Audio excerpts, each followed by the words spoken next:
Hey guys, welcome to Heart to Talk, the podcast. I am your host, Teresa Caesar, and you are tuned into episode 22.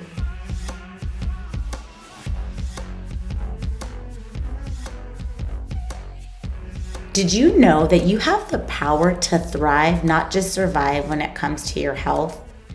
Here to share more and give tips on this is today's guest, Phoebe Jenkins. Phoebe has helped so many people increase their vitality, feel and look strong, improve their eating habits, and stay motivated as they get that juicy health glow. Her health and coaching methods will give you a lifestyle that adds power to every other part of your life. Phoebe makes healthy extremely easy, fun, and sexy. I bring to you all my conversation with a health coach and personal trainer.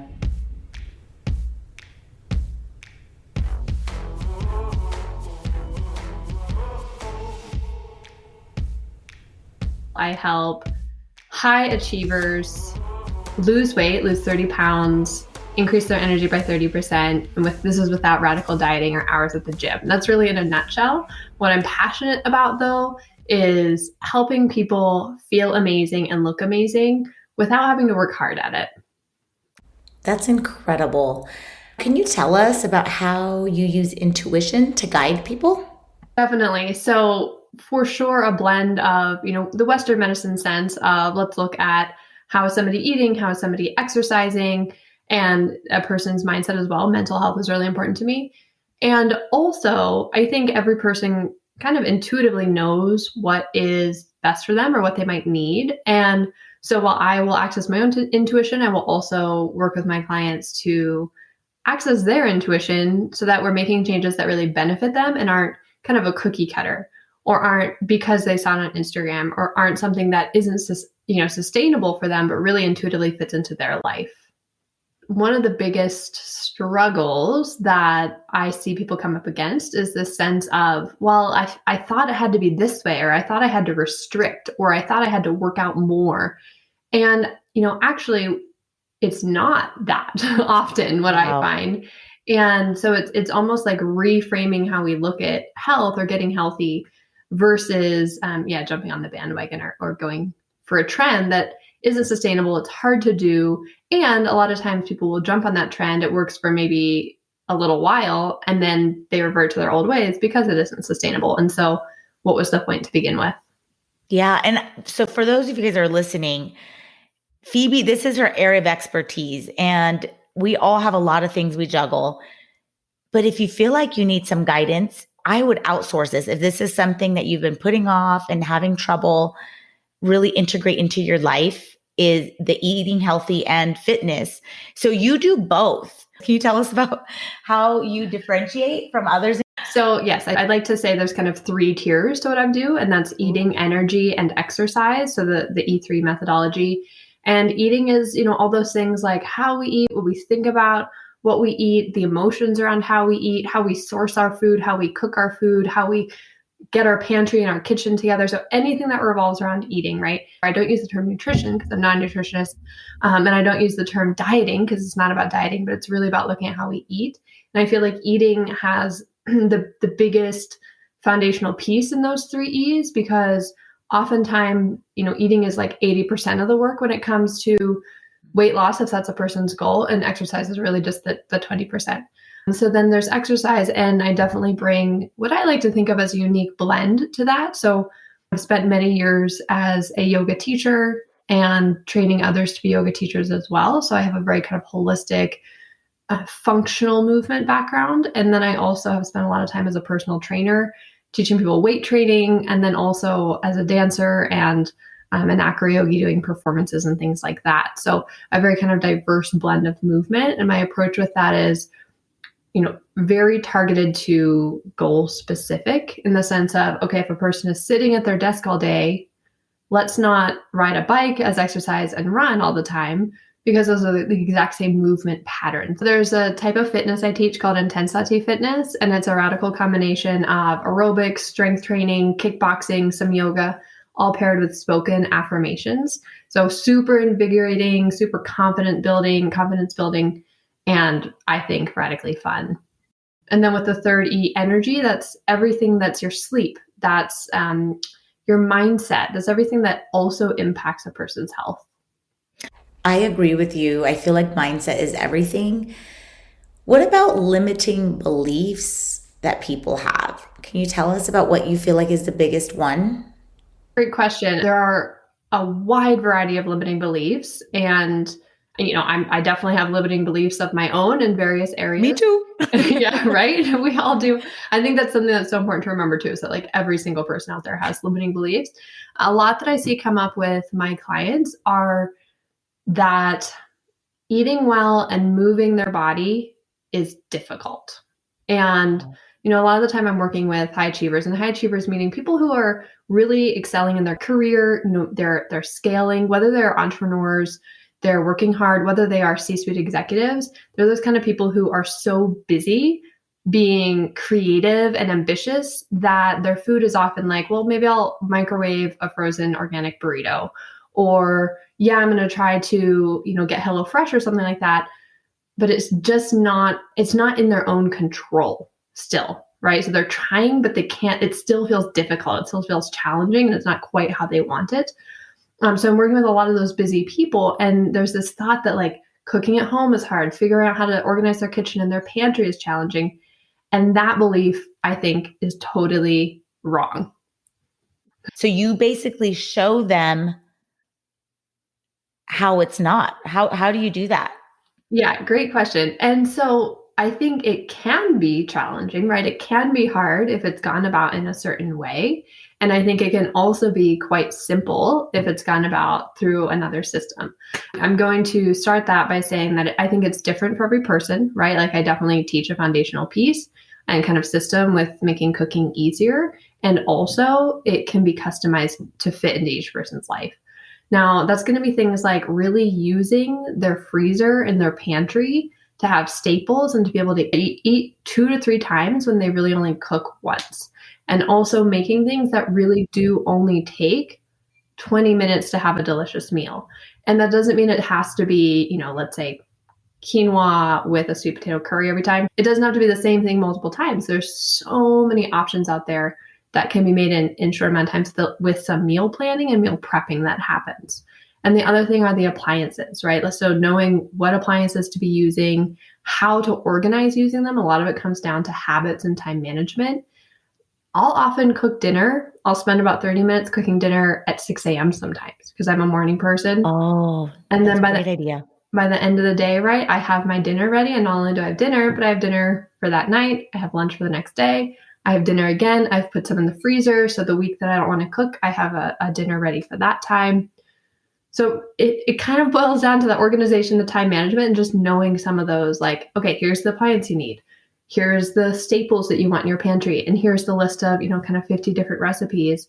And I like to have my clients make a recipe bank, right? So they have, let's say, 20 to 50 pieces of gold in their recipe bank. I love and that.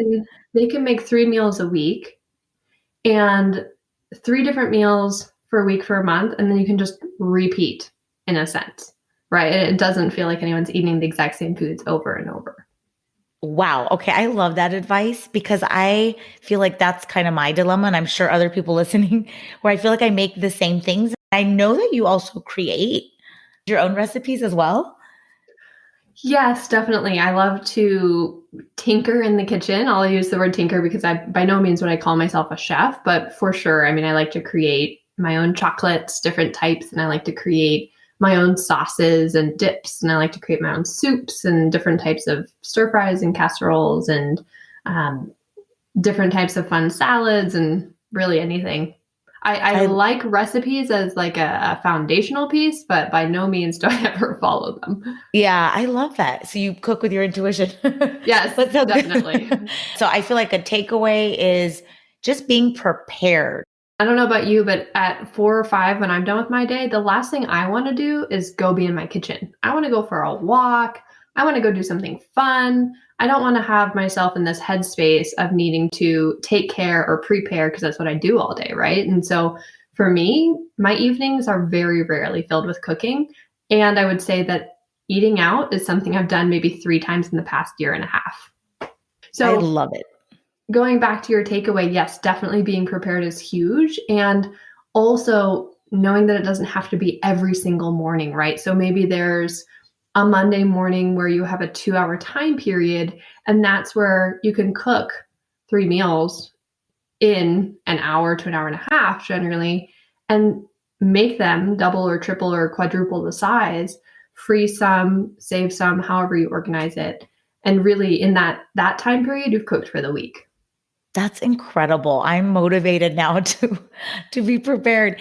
I'm going to create a recipe bank. That's going to be my action steps. Is Great. Yeah. So I am curious. So you are, first of all, incredible. I've gotten to work alongside of you or teach alongside on Captivate. And anytime you come on as a guest instructor, it's such a treat. You have an incredible energy about you.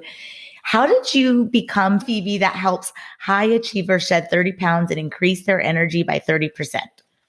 So it's been a journey in a lot of different areas that started with an upbringing that was a bit holistic and alternative. So I grew up at an organic homestead where there was a lot of, growing our own food, and the meat that we ate was what we raised or was hunted.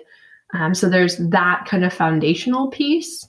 And then that gave me the interest to explore more alternative type of preventative health. I've always been interested in what herbs and what plants can do things for our body, and how eating is something we do every single day and how much it can impact us, both how we feel physically and how we feel emotionally and mentally. And so that led me to go to the Institute for Integrative Nutrition and really study food. And at the same time, I was in college to be a dancer. And so that kind of spurred a lot of that physical desire to explore what's functional versus just what's the trend. And that progressed just through a lot of years of working with clients already at that point, whether it was group fitness, personal training, teaching dance, working with clients after becoming a health coach at the Institute for Integrative Nutrition. And that really led me to hone down to what I wanted to focus on, which is what I hear most people complaining about. I want to lose weight and I want to increase my energy. And I was also, through those years, creating my own businesses, yes, as a health coach, but also running a massage therapy clinic with massage therapists, and then also opening a yoga teacher training school. And that led me to be like, well, who can I best help other than people who are also really, really busy? Yeah. Because I literally am living proof that I can maintain eating well and exercise and self-care while doing a lot. Yeah, and you are busy. You are definitely making an impact on this world. I do consider you a heart-centered entrepreneur, and just to hear your journey, having the previous businesses, and now things have changed. Would you say you're mostly remote? I'm 100% remote at this point. Okay. Is there anything else that you would like to say in regards to your journey, what you do? Yeah, I want to add one more piece in that I think it's really important to remember that health is really subjective. It's different for every single person. And so, I might throw around the term health here and the term weight loss here and the term energy. And I want all of us, including myself, to continue to think outside the confines of what those words mean, because they mean something different to every person. And that I think the best way for us all to be healthier is to recognize what that means for us and not what it means to our friend and trying to be like that. Ooh, I love that. What does it mean to you, those words? So the word health to me means delight, really. And delight in the sense that I can wake up and feel delighted for my day, right? So there's a mental health component there. I can feel delighted with my body. It doesn't hurt. It allows me to do the things I want to do. And I can be delighted with what I'm feeding myself because it makes me feel good and it tastes good. I love that. If we rename it, it just changes it all. That is really cool. Oh my Instead of being like, I'm going to the gym to, work on my health. It's like, no, I'm working on my delight here. I'm having fun with whatever I'm choosing to do. And it's serving my body, in this sense. I want to be like, how do I say not the soul, but really the body, the brain? That's beautiful. I'm like, what's my word going to mean to me? Yes. Oh, What I does want to health going to mean hear. to me? Yeah. Health means vibrancy. I think people associate it with such a negative viewpoint and what it Hmm. means, or that it can't be sexy. And that's Right. what I feel like you bring to health and wellness. People hear those words and they think like, I'm just going to be granola and boring and not have Right. tasty food, but you make it sexy. Tell me about Right. that. I think it really comes back to kind of what I was saying along those lines of like, what is health? What is, renaming it as something that makes more sense, like delight. And so, yeah, I do think there's that thought of, okay, it's going to be granola-y, it's going to be, eating quinoa all day long. And don't get me wrong, I do love quinoa. Um, but it doesn't have to be, eat I'll eat delicious desserts. I like to eat pizza. I mean, there's nothing that I don't love to eat. For me, what delights me is making it from good things, right? And so I think where it can be sexier is the sense of like, there's no limitations to it. There are no confines to it. We can still express ourselves. We can still be us while nourishing our body. Because often it's like we might be in this peak time of our life where we're young and vibrant, or whatever age and vibrant. And at the same time, we're wanting to take naps all day, or our body is hurting. It's like there's nothing sexy about not feeling good. What's sexy is like being energized, being clear headed, being on top of our game of being like, yo, I'm here, I'm powerful. And that is determined by how we take care of ourselves.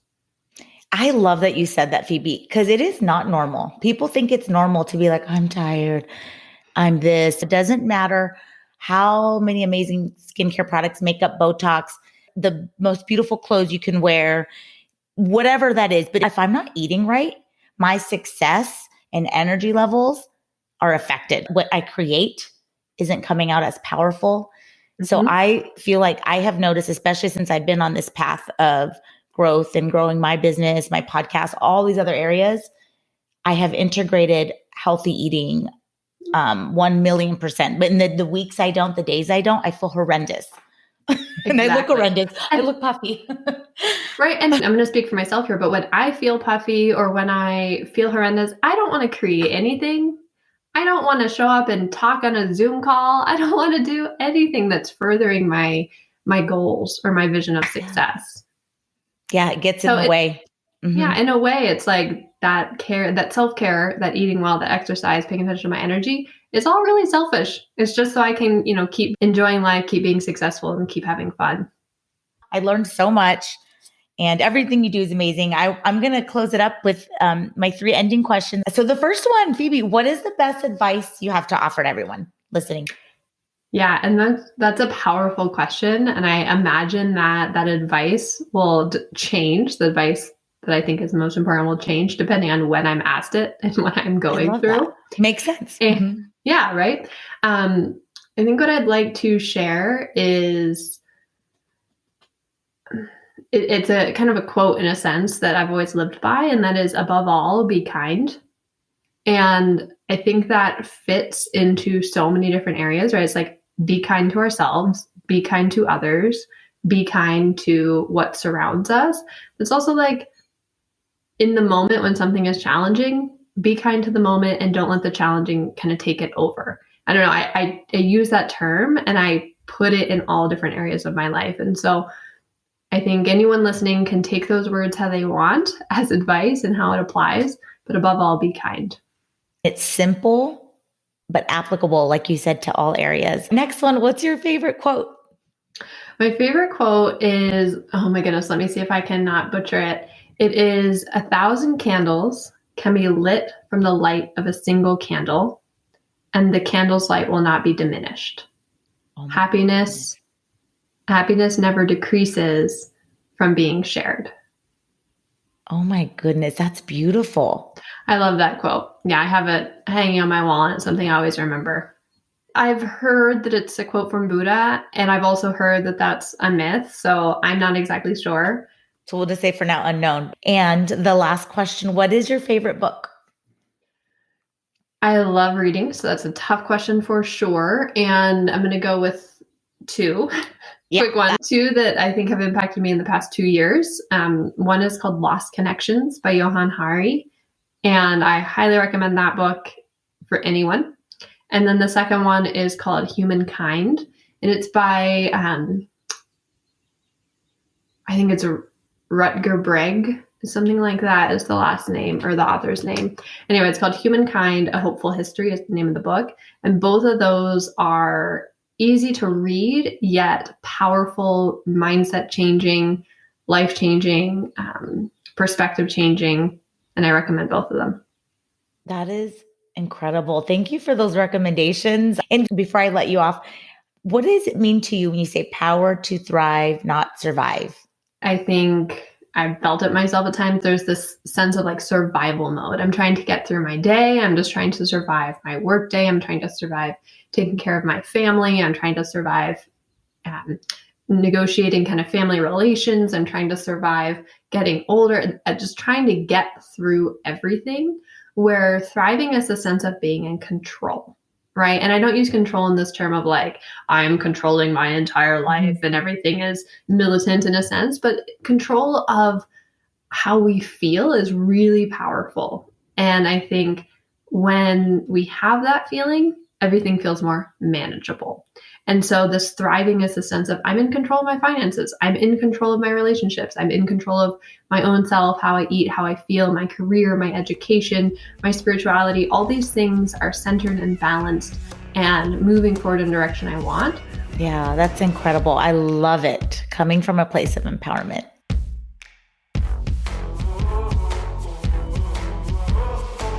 Thank you guys for tuning into this episode. I do hope you enjoyed my conversation with Phoebe Jenkins. Remember to hit subscribe, rate, and tell all your friends about this podcast. For more information, you could visit my website at www.teresacaesar.com. You can also follow me on Instagram, Facebook, and Twitter. I'll be back in 2 weeks.